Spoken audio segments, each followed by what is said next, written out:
কথায় আছে দুনিয়া শক্তের ভক্ত নরমের জম। এই প্রবাদটি যেন এই কচ্ছপগুলোর জন্য পুরোপুরি সত্যি। চামড়ার মতো নরম খোলসের এই কচ্ছপগুলো ব্যাপকভাবে ধরে খেয়ে ফেলছে চীন সহ দক্ষিণ এশিয়ার বাসিন্দারা। নরম খোলসের কচ্ছপের খোলস হাড়ের মতো শক্ত নয়, এটি চামড়ার মতো নরম এবং রাবারের মতো। হালকা ওজনের কারণে এরা দ্রুত সাঁতার কাটার এবং নদী বা হ্রদের তলদেশে দ্রুত চলাচলের ক্ষমতা পেয়েছে।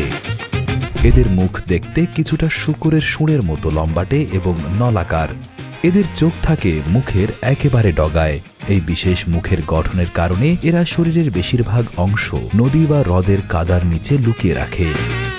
শুধু মুখের ডগাটি বাইরে রেখে এরা নিঃশব্দে শিকারের জন্য অপেক্ষা করে। শিকার কাছে এলেই তারা বিদ্যুৎ গতিতে আক্রমণ করে। আমাদের ভিডিওগুলো মোহাম্মদ ইমন সরকার দেখছেন মালয়েশিয়া থেকে, রিমন খান দেখছেন বরিশাল থেকে, পাবনা থেকে দেখছেন মোহাম্মদ রিয়াদ পারমানিক, সোহেল রানা দেখছেন দুবাই থেকে, সৌদি আরব থেকে দেখছেন মারুফ আহমেদ। আপনি কোথা থেকে দেখছেন তা জানিয়ে দিন কমেন্ট সেকশনে।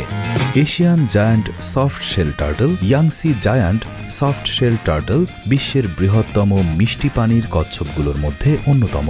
এদের ওজন 100 কিলোগ্রামেরও বেশি হতে পারে। মানুষের লাগামহীন চাহিদা এবং খাদ্য হিসেবে এদের ব্যবহার তাদের অস্তিত্বকে এক গভীর সংকটের মুখে ঠেলে দিয়েছে।